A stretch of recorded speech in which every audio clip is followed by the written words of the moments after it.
This is The Wealth Puzzle with Michael Mansfield from the Lynn Group. When a part of your financial strategy is out of tune, your long-term goals, your retirement savings, and your legacy can all suffer. With many years of experience in the financial industry, Michael provides his clients and prospects with the information they need regarding Social Security, retirement income planning, wealth management, and much more. Listen in as we address your financial concerns and provide helpful solutions to put you on the path to achieving your retirement goals. And now, here is The Wealth Puzzle with Michael Mansfield.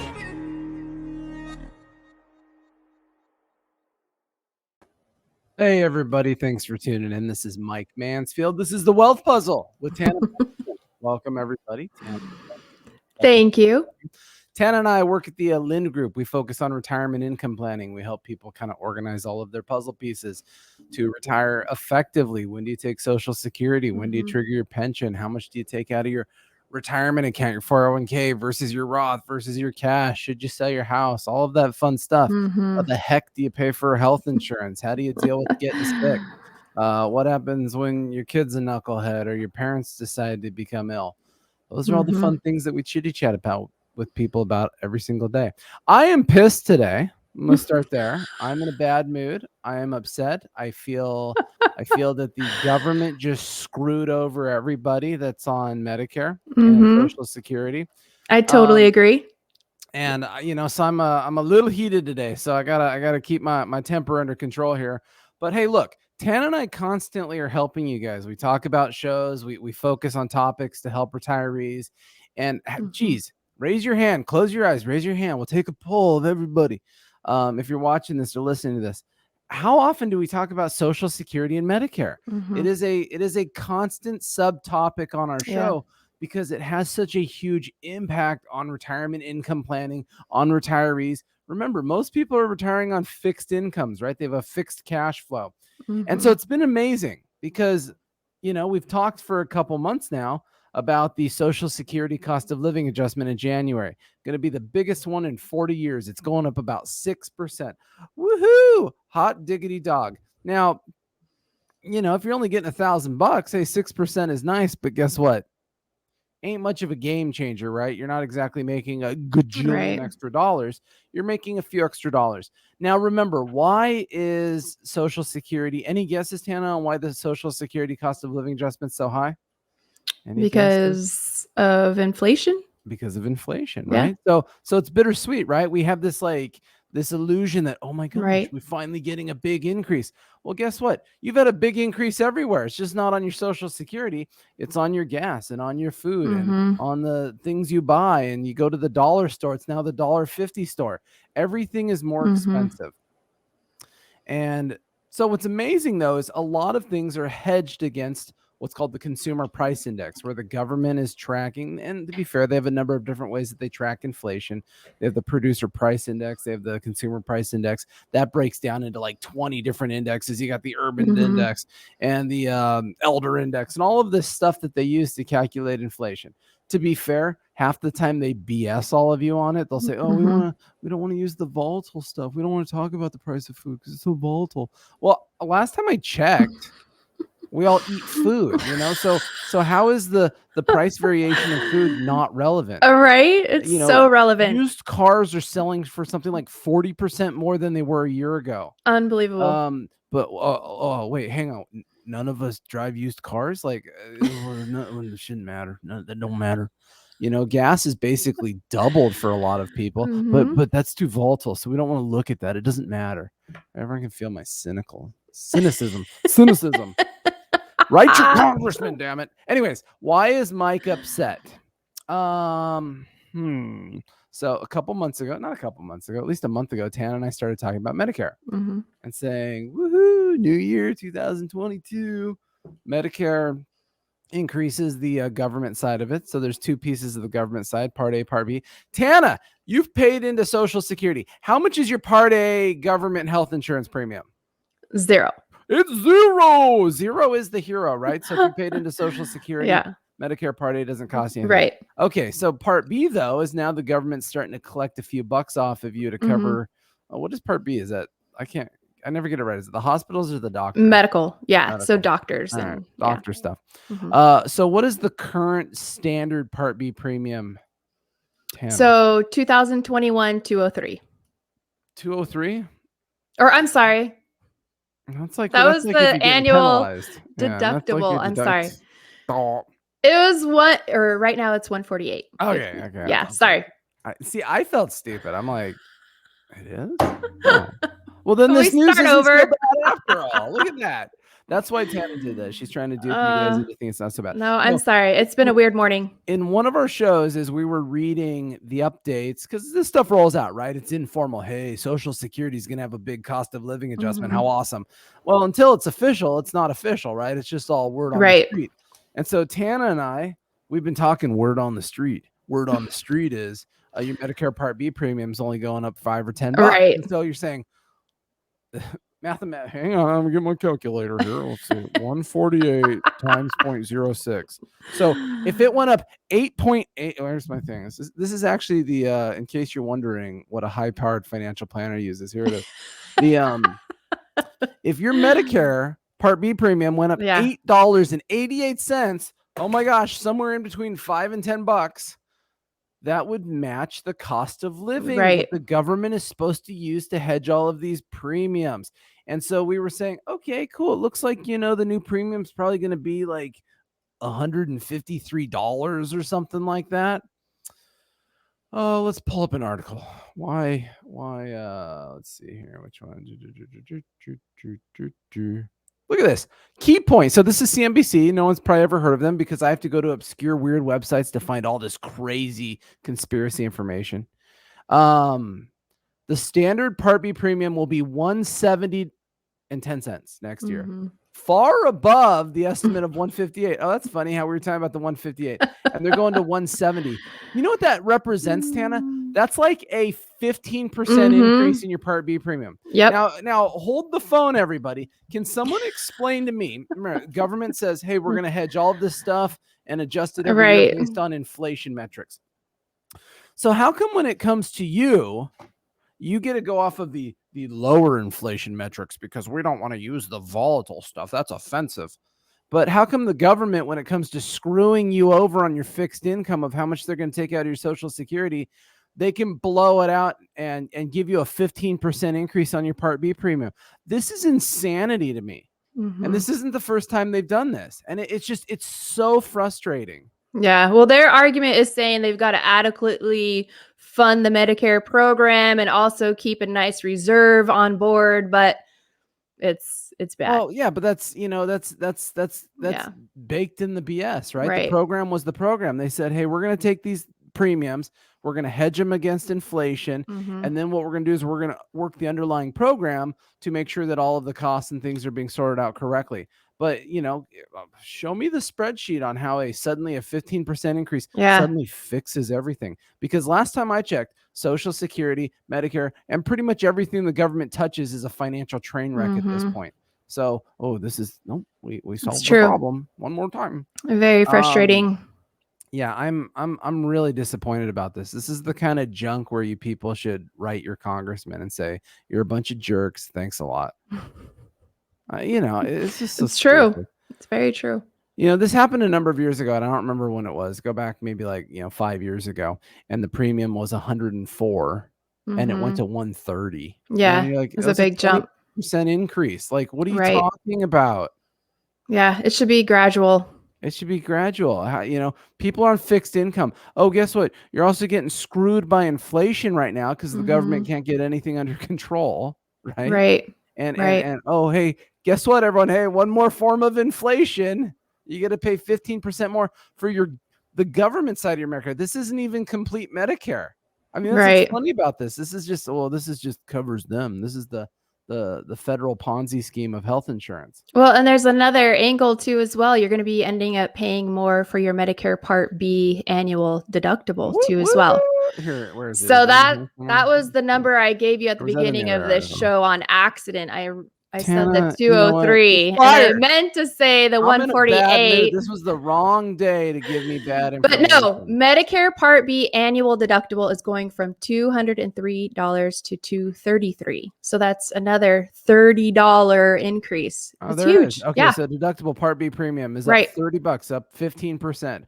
Well, Yep. that's weird. Your Social Security goes up 6% based on, a very controlled thought on Right. inflation because we're responsible. So when they give you money, they want to use the really conservative numbers. But when they take your money, they want to use the biggest dumb number they can think of. Whew! Fired up. It's all right, It's it's all right. We pay for the weather here. That's what they say, Ventura. You're just paying more for the weather, no matter where you live. Oh dear.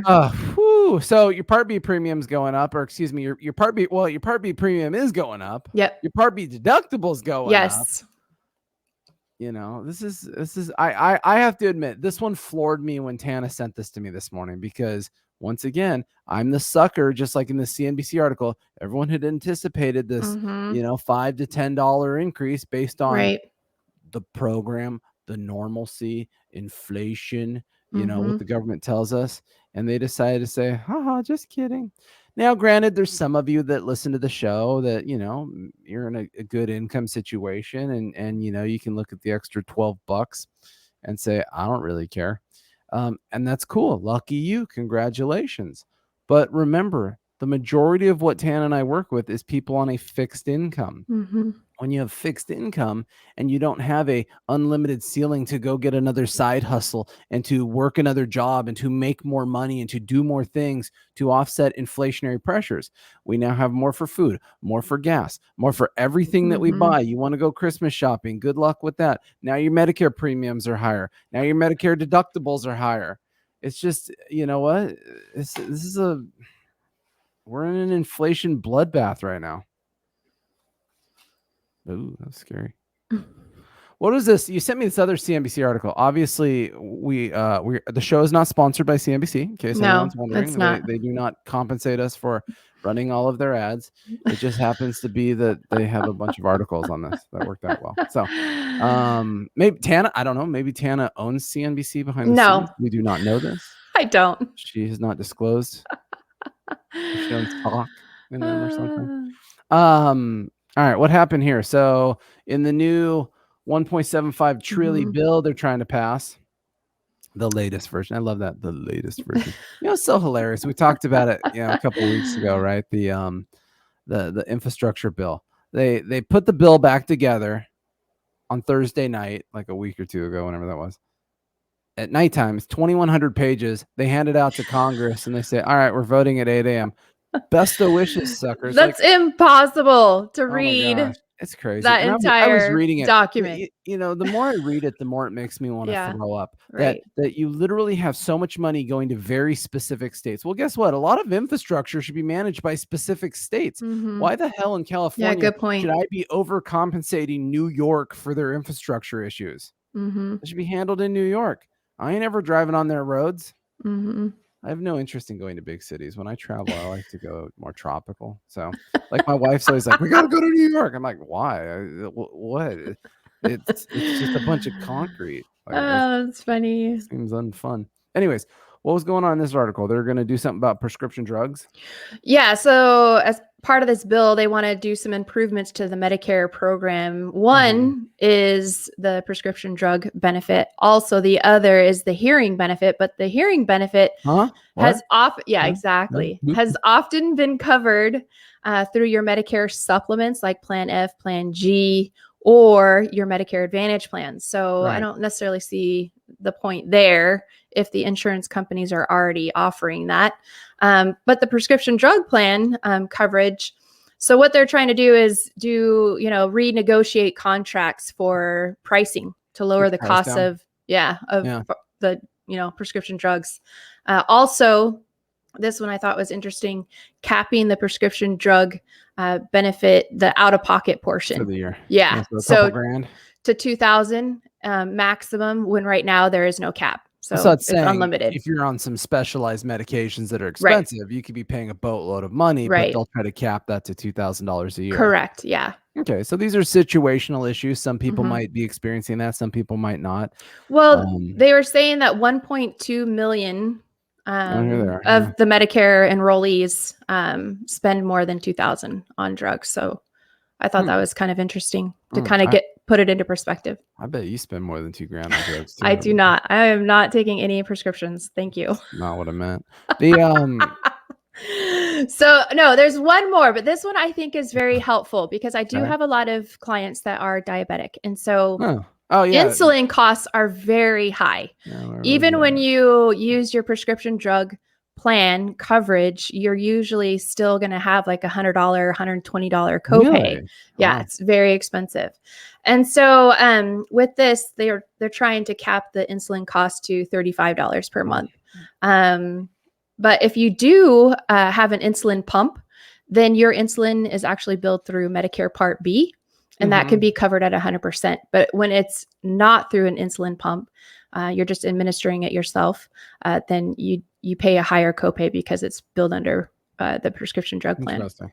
It's surprising it's so expensive. Insulin's been around for a long time. It's so widely available. Hey, you know that thing that people put on their arms and then somehow they can like check with their phone to see what their blood sugars are? Oh, yes. Does that thing actually poke into your arm? You know, you prick your finger in the old days and do blood? Like, is it just like a permanently poked into your arm thing? I don't know. I saw the commercial the other day and I was fascinated. I don't know. Like, well, how is it just there? What is it doing? Yeah, I don't know. Magical. It probably does. Power of technology. On a positive note, if I have left everybody in a stir, I'm sure everybody is busy writing letters to their right. We hope so. Thanks for nothing. Another thing that's interesting is Medicare. So when we do income planning, Tana and I spend a boatload of time on this, and that is, what is your income, and at what point does Medicare hose you if your income is in fact too high? And this has always been kind of a problem. And so in the last year, let me see if I can show you guys this here, is if you're a single person and you make over $88,000, Medicare, remember that 148 that's going to 170? Well, that's you'd be penalized. You'd pay way more than that anyways. And so if you're married, the number is 176,000. Now I know some of you are listening to this and saying, "Whoa, that's a big number. What are you talking about?" But a lot of things can throw you here. If you come into an inheritance and you get Bob's IRA and they cash in Bob's IRA, and in that 1 year it throws you over one of these income limits, guess what? You're a very patriotic person. You're going to be paying more for Medicare Part B and Part D prescription drug coverage. So one of the positive things that's come out of the cost of living adjustment. Now I'm wondering now I'm curious in my math. So I go 91 minus 88 divided by 88. like make me want to throw up, right? So look at in 2022, if you're a single person, the Medicare income limit went from 88,000 to 91,000. That's a 3.4% increase. So wait a second, throw my calculator because I'm pissed. Wait a second. Your Medicare, your Social Security is going up 6% based on the Consumer Price Index. So, they use the low side of, we'll say, of inflation for your benefit. They then said, went to your Part B premium, and they said, oh, we better increase that bad boy by 15% because we're taking that money from you. So, we wouldn't want to give you 15%. We're taking that. And then on top of it, when they then go to this further layer of where they look at, income increases and how to further tax the crap out of all of you, they only increased that by 3.4%. Yeah. Like, wait a second. So I find this money. So let's think about this. Money in, money out. So the money going out, well, I guess it depends how you're looking at that. Money out to you. So you receiving Social Security from the government, them sending money to you. They used they used something that wasn't the most favorable calculation. And money coming into the government, boy, oh boy, did they make sure that they hooked themselves up. In multiple areas too. Oh my God. Not just one. So and this is then also, I'm mad again. I was excited that these numbers went up. Well, and now I'm like, but they went up so anemically that once again, what a little scammy whammy. And these income this is crazy. thresholds, this is a 2-year look back. So when you're retiring at the height of your career, Right. and they're doing a 2-year look back, and your, retirement income is going to possibly be a lot different, but they're going to penalize you based on what you were making at the height of your career. That's a huge problem. So there is a way that you can possibly fight that. And that there's a form. It's a CMS form that I can email you. Oh, so you can say become a sovereign citizen. No, that's such a weird it's a reconsideration form. So there's a life-changing event. You can say that you've stopped work or exactly. But if something like an inheritance happens, they won't let that be considered. You're sell a home. So on Saturday, I was watching some TV, and there was like a modern version of Robin Hood on. It was like a 2018 movie, which I had never seen before, and honestly, it was horrible. Right? I mean, it's just, it wasn't. It's like they try to make stuff real hip, but I'm watching it for a little bit. Me and my 12-year-old were watching it. It was appropriate. I was watching it with her. And You're a good typical dad. story that everyone's broke. And here comes the guy, the sheriff, trying to get everybody's. Now, the better Robin Hood movie is the cartoon one, right? With like the snake and the fox is Robin Hood and the wolf is the sheriff. That's the good Robin Hood movie. But it's amazing to me, though, that honestly, that's what I think about when I look at this right now. It's amazing how things are tighter for so many people. Inflation is out of control. We're having very real financial weird personal things going on, and here the government comes, the fox, looking for a bag of coins from everybody, and here we are. I'm not sure if that added any value to this conversation, but it did to me. Yeah, it was good. Able to share that touching story between me and my daughter, spending quality time together, because we can't afford to go outside. No. So, and before we have to cancel the cable to pay the electricity bill this winter, hopefully it's still free to go outside. We might as well enjoy it. It's not free anymore. Anywhere you go, where do we go? We're in an out burger the other day, and I was like, dude, everything's so much more expensive here. Yeah. Like the number one's $9 now. Oh dear. Yeah. Wow. So now hey, I got 4 kids. So didn't it used to be like $6.50? You know how much it costs to feed a family of 6 at an out burger? You'd think you were eating at Ruth Chris, having a nice filet. Nope, not.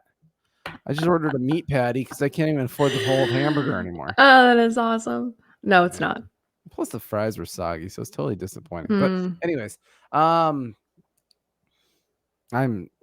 done with this show today, Tana. Yeah, kind of depressing.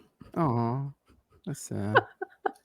Hey, but the stock market's up. Yes. Woo. Yeah, no. I think that's what's amazing to me, though. Like when you deal with finances, is there truly is a disconnect from economics and the stock market, right? We always get so clouded by that those things are just these interchangeable themes. The stock market does not dictate economics.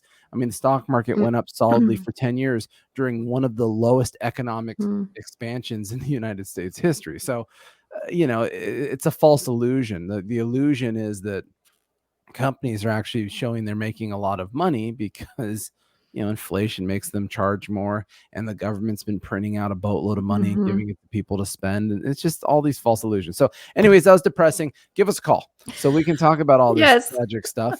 We'd be happy to spitball it with you in your situation, but call us 805-500-7035. You can visit the lindgroup.com. Lind is LYND. And, we're here to help you with retirement planning. If you're concerned about the things that we're concerned about, if you want to talk about the things that we're talking about, give us a call. We can help you do that. Otherwise, Tana, as always, thank you for being here. Yeah, thank you. And, enjoy your day in Texas. And we had some bloopers today. It was awesome. Did we? I don't know. We'll see. No, it's good. All right.